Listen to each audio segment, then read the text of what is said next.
जम्मू कश्मीर के हिमाचल सेक्टर में आतंकियों की घुसपैठ को नाकाम कर दिया गया है।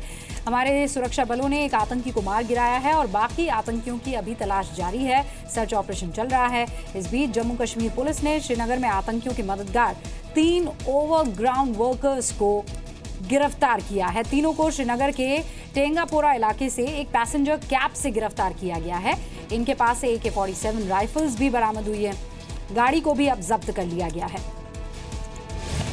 सुरक्षा बलों ने सीमा पार से घुसपैठ की बड़ी कोशिश को नाकाम कर दिया है। कुपवाड़ा के माछिल सेक्टर में सुरक्षा बलों ने एक आतंकी को मार गिराया। LOC के पास आतंकी भारतीय सीमा में घुसने की फिराक में थे, लेकिन हमारे मुस्तैद जवानों ने उनके मंसूबों पर पानी फेर दिया। घाटी को दहलाने की साजिश रचने वाले आतंकियों के खिलाफ सुरक्षा बलों का बड़ा अभियान चल रहा है। श्रीनगर में आज पुलिस को भी बड़ी कामयाबी मिली है। पुलिस ने 3 ओवरग्राउंड वर्कर्स को गिरफ्तार किया है। ये तीनों संदिग्ध आतंकियों के मददगार थे। श्रीनगर के तेंगपोरा इलाके में एक कैब से ये तीनों संदिग्ध पकड़े गए। पुलिस को इन संदिग्धों के पास से एक AK-47 राइफल भी बरामद हुई है। हालांकि अभी इन संदिग्ध आतंकियों की पहचान सार्वजनिक नहीं की गई है। साल 2017 में अब तक सुरक्षा बलों ने 111 आतंकियों को मार गिराया है। जून 2017 में सबसे ज्यादा 30 आतंकी मारे गए। मई 2017 में सेना ने 17 आतंकियों को ढेर किया। जुलाई में अब तक 21 आतंकियों को मुठभेड़ में मारा गया। तो जैसा हमने आपको बताया, सुरक्षा बलों का सर्च ऑपरेशन अभी चल रहा है। इराक और अफगानिस्तान के बाद भारत आतंकियों का तीसरा सबसे बड़ा आतंकवादी टारगेट है। आतंकवाद पर जारी अमेरिकी रिपोर्ट में खुलासा हुआ। आतंकी हमलों का सामना करने वाले टॉप देशों की सूची में भारत ने पाकिस्तान को पीछे छोड़ दिया है।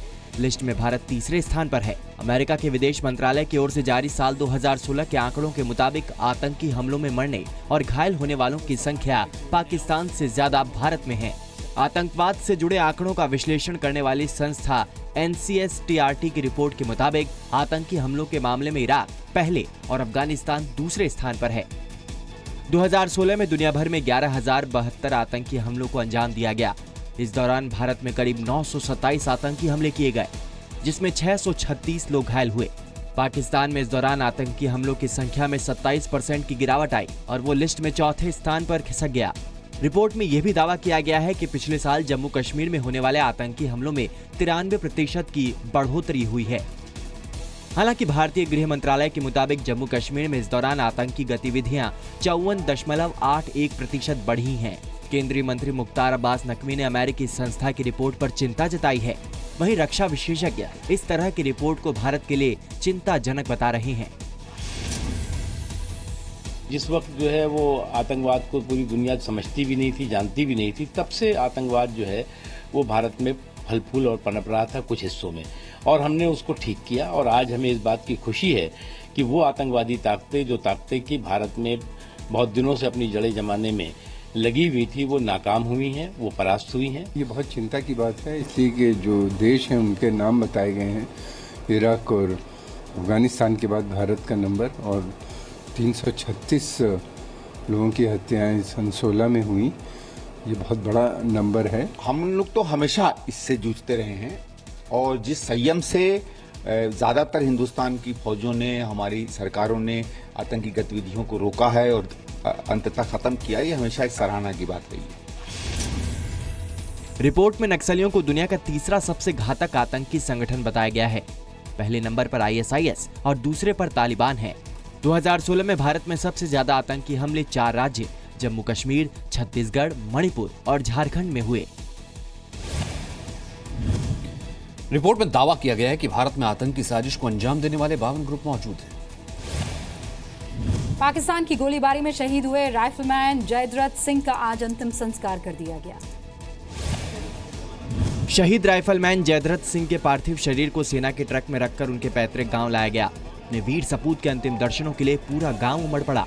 भारत माता की जय और जयद्रथ सिंह अमर रहे जैसे नारे लगाकर लोगों ने नम आंखों से शहीद को श्रद्धांजलि दी।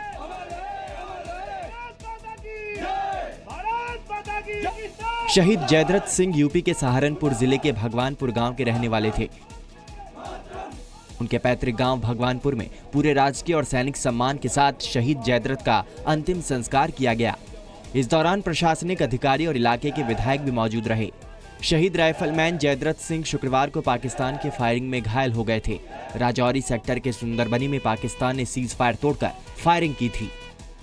जयद्रथ सिंह हाल में अपने घर छुट्टियों पर आए थे। 1 महीने बाद उनकी जयपुर पोस्टिंग होने वाली थी। वो पत्नी को पहले ही जयपुर छोड़ आए थे। जयद्रथ सिंह के एक भाई भी राजपुताना राइफल में हैं, जो हाल ही में आतंकी बशीर लश्कर के एनकाउंटर के ऑपरेशन में भी शामिल थे। साल 2017 में अब तक पाकिस्तान ने 254 बार सीज फायर तोड़ा है। पाकिस्तान की तरफ से हुई फायरिंग में इस साल 5 जवान शहीद। सीमा पर फायरिंग में इस साल अब तक 24 जवान घायल। पाकिस्तान की तरफ से हुई फायरिंग में इस साल 3 नागरिकों की मौत हुई। कल ही पाकिस्तान ने राजौरी के नौशहरा में भी फायरिंग की थी, जिसमें सेना के एक जवान के घायल होने की खबर मिली थी। इंडिया गेट पर आज करगिल शहीदों की याद में करगिल पराक्रम परेड निकाली गई है। वीर शहीदों के सम्मान में इस कारगिल पराक्रम परेड की शुरुआत पूर्व सेना अध्यक्ष और केंद्रीय मंत्री जनरल वीके सिंह ने हरी झंडी दिखाकर की। कि देशभक्ति का जज्बा तभी सफल होगा जब ये जज्बा हमारे अंदर 365 दिन है।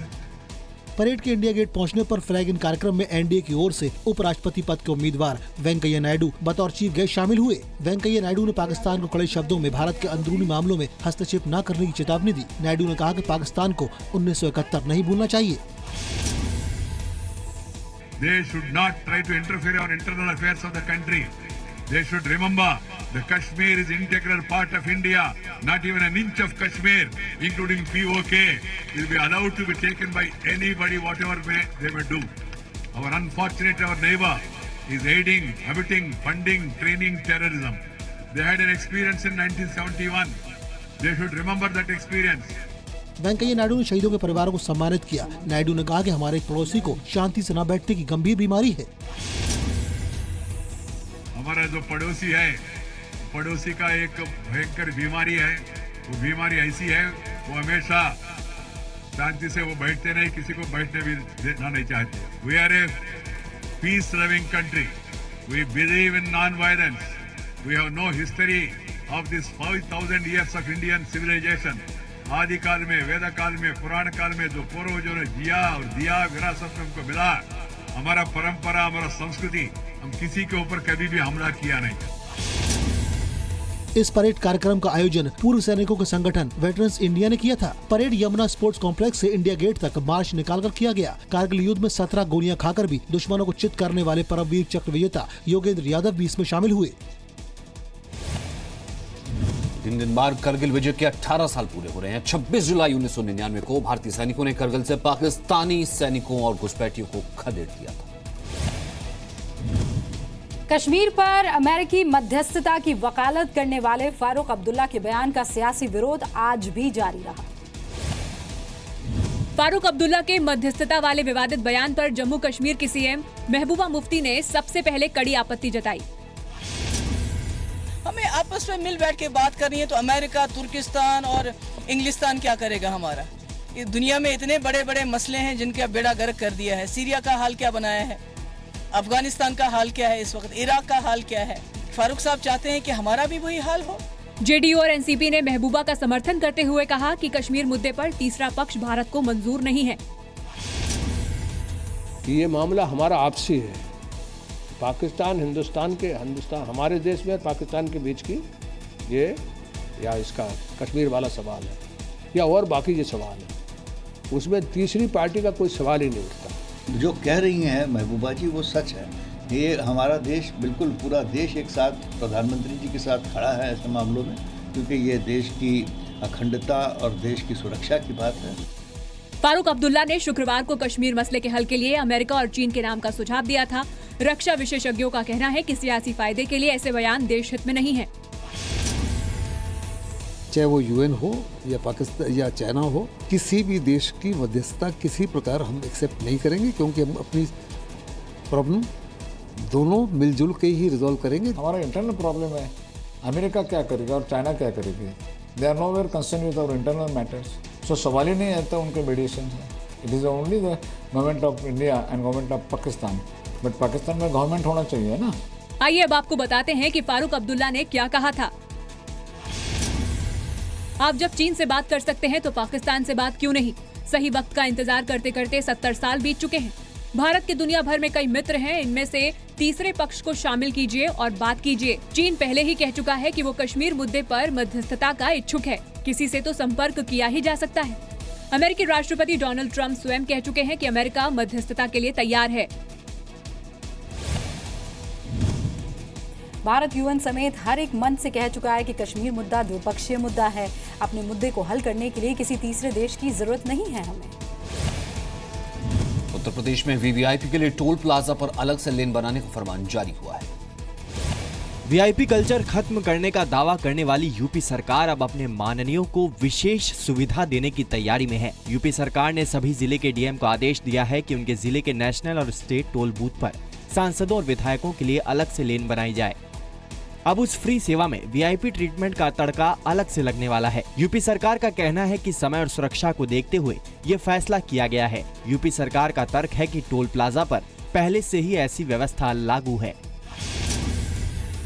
अलग से विधान परिषद सदस्यों ने एक क्वेश्चन उठाया था कि विधानसभा के सदस्य निकलते तो पूछताछ नहीं होती, विधान परिषद के सदस्य जब जाते हैं तो वहाँ पर रोककर उनसे पूछताछ होती है। ऐसा नहीं होना चाहिए। उनको भी विधानसभा और लोकसभा और राज्यसभा के सदस्यों के बाकी अधिकार मिलने चाहिए, क्योंकि वो भी उच्च सदन के सदस्य हैं। सरकार ने उस चीज का उसमें समावेश कर दिया। इसमें कहां से अलग से कल्चर बन गया? अलग लेन पहले से ही बनी हुई है, अलग होने की जरूरत ही नहीं है, बनी हुई है सब जगह। वो बंद करके रखते हैं वो लोग, और उसमें हम लोग ही नहीं आ जाते, उसमें एम्बुलेंस भी आ जाती है, और उसमें एम्बुलेंस के साथ साथ उसमें जो है पुलिस का डिपार्टमेंट है, ये बाकी लोग भी डिपार्टमेंट आ जाते हैं। सांसद, विधायक और विधान परिषद सदस्य को टोल टैक्स चुकाने में छूट दी गई है। सभी टोल प्लाजा पर विशिष्ट लोगों के लिए अलग लेन होगी। यूपी सरकार ने इस वीआईपी कल्चर के पीछे समय और सुरक्षा का हवाला दिया है। सवाल यह है कि क्या योगी जी वीवीआईपी के चक्कर में पीएम मोदी का ईपीआई यानी कि एवरी पर्सन इज इम्पोर्टेंट वाला मंत्र भूल गए हैं? उधर पटना एयरपोर्ट पर लालू यादव और राबड़ी को वीआईपी ट्रीटमेंट नहीं देने के फैसले पर आरजेडी ने सवाल उठाया। आरजेडी ने पूछा, मोदी सरकार बताए इसके पीछे मकसद क्या है? आरजेडी ने केंद्र सरकार से कारण बताने की मांग की है। आरजेडी प्रवक्ता मनोज झा ने कहा कि सरकार को ये साफ करना चाहिए कि लालू प्रसाद यादव और राबड़ी देवी को मिलने वाली विशेष सुविधा को क्यों खत्म किया गया। मनोज झा ने कहा कि अगर सरकार का मकसद सिर्फ लालू यादव और राबड़ी को टारगेट करना है तो इसका मतलब यही है कि सरकार सुरक्षा जैसे गंभीर मुद्दों से भी खिलवाड़ कर रही है। जेडीयू ने भी सरकार के इस फैसले पर आपत्ति जताई है। जेडीयू ने कहा कि सरकार को सभी पूर्व मुख्यमंत्रियों के लिए एक जैसा नियम लागू करना चाहिए। वहीं बीजेपी का कहना है कि ये कदम 7 साल पहले ही उठा लेना चाहिए था। ठीक है, आपने ये ले लिया, लेकिन आपका आधार क्या था इसको वापस लेने का? ये सहूलियत एक उस तरह की प्रिविलेज नहीं थी। इसके पीछे कहीं न कहीं एक थ्रेट परसेप्शन का मामला था। सिक्योरिटी एजेंसीज ने कुछ तय किया होगा। उसके मद्देनजर अगर आपने रेकी की है और उसके पश्चात आपने ये विड्रॉ किया है तो हम भी जानना चाहेंगे। नियम, कायदे, कानून सभी एक्स चीफ मिनिस्टर्स के लिए एक जैसे होने चाहिए। अगर अकेले लालू जी के साथ ये किया गया है तो मैं इसको शिष्टाचार बस अच्छा कदम नहीं मानता। नहीं, देखिए, मुझे तो लगता है कि इसमें काफी देर हो गई है। ये तो और 7 साल पहले हो जाना चाहिए था। आखिर किस हैसियत से उनको सुविधा मिली हुई थी? लालू और राबड़ी को पटना एयरपोर्ट पर अपनी गाड़ी में जहाज तक जाने की अनुमति थी। नागरिक उड्डयन मंत्रालय ने लालू राबड़ी को मिलने वाले वीआईपी ट्रीटमेंट को खत्म कर दिया। अब एयरपोर्ट पर लालू और राबड़ी को आम नागरिकों की तरह एंट्री करनी होगी। कांग्रेस ने सरकार पर विपक्ष को परेशान करने का आरोप लगाया। आरजेडी सांसद कल संसद में भी इस मुद्दे को उठाएंगे। बीजेपी अध्यक्ष अमित शाह ने जयपुर में एक दलित के घर आज दाल रोटी और हलवे का लुत्फ उठाया। जयपुर के सुशीलपुरा बस्ती में बीजेपी अध्यक्ष ने दलित परिवार के घर पर खाना खाया। अमित शाह के साथ राजस्थान की सीएम वसुंधरा राजे, बीजेपी महासचिव भूपेंद्र यादव समेत कई स्थानीय नेता भी मौजूद थे। इस परिवार की मुखिया बिरधीबाई ने बताया कि उन्होंने इस खास मेहमान नवाजी के लिए दाल, भिंडी की सब्जी, गट्टे की सब्जी और बेजड़ की रोटी बनाई थी। शाह समेत सभी ने पत्तल की थाली पर खाना खाया और मिट्टी के गिलास में पानी पिया। 2-2, 3-3 चपाती, 4 चपाती खाई मैडम तो 4 चपाती बहुत अच्छे लगे। सीएम ने कितनी खाई? मुख्यमंत्री जी वो भी 3-4 खा गया।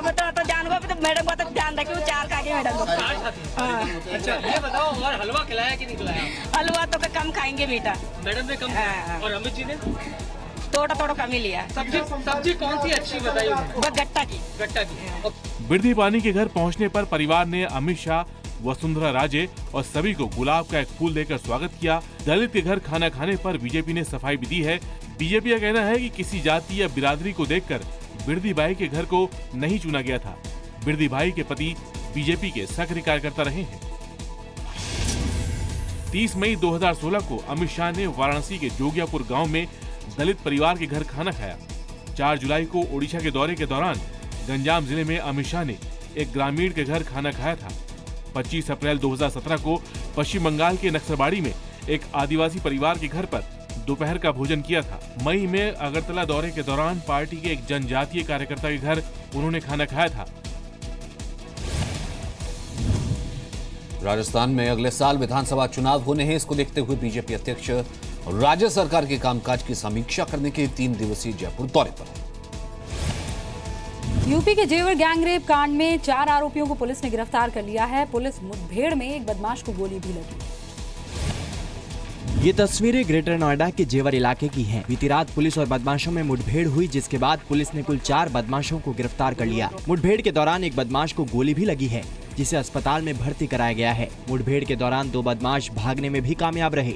ये बदमाश जेवर गैंगरेप और हत्याकांड मामले के आरोपी हैं। 2 महीने पहले इस इलाके में एक परिवार को बंधक बनाकर परिवार की 4 महिलाओं के साथ गैंगरेप किया गया था। विरोध करने पर परिवार के मुखिया की हत्या कर दी गई थी। ग्रेटर नोएडा के जेवर में पुलिस और बदमाशों के बीच मुठभेड़ हुई है। मुठभेड़ में घायल बदमाश को नोएडा के जिला अस्पताल लाया गया है। यहीं हम मौजूद हैं। जो महिलाएं थी उनके साथ गैंगरेप करना, लूटपाट करना और परिवार के एक मुखिया की हत्या करने की वारदात को इन लोगों ने अंजाम दिया था, जिनके साथ पुलिस की मुठभेड़ हुई है। इस घटना में मुठभेड़ के बाद एक बदमाश को गोली लगी है। वहीं घायल बदमाश सहित कुल 4 बदमाशों को पुलिस ने गिरफ्तार किया है।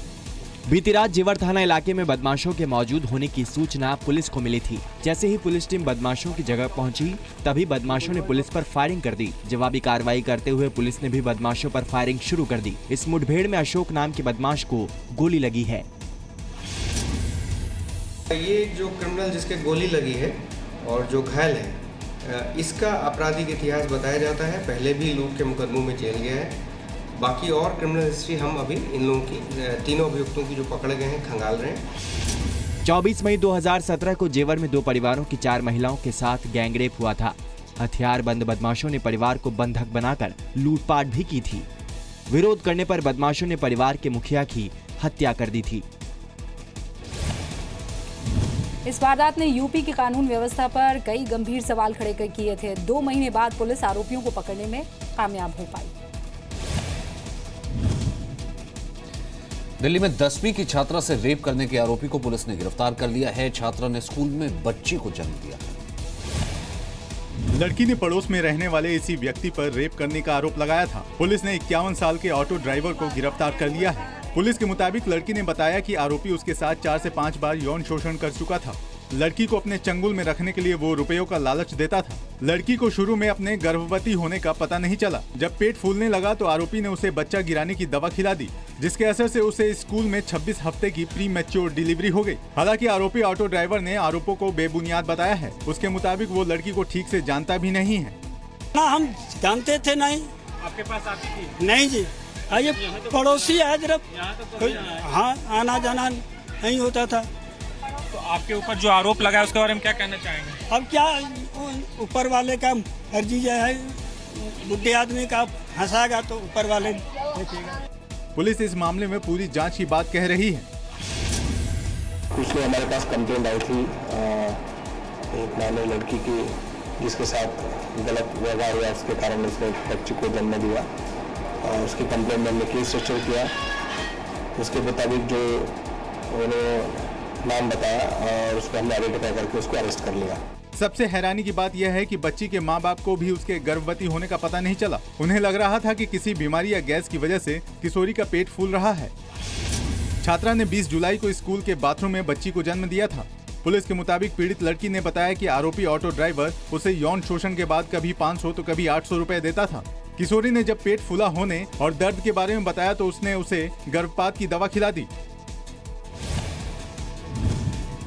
नाबालिग मां और नवजात शिशु एक सरकारी अस्पताल में भर्ती हैं। फिलहाल दोनों की हालत खतरे से बाहर है।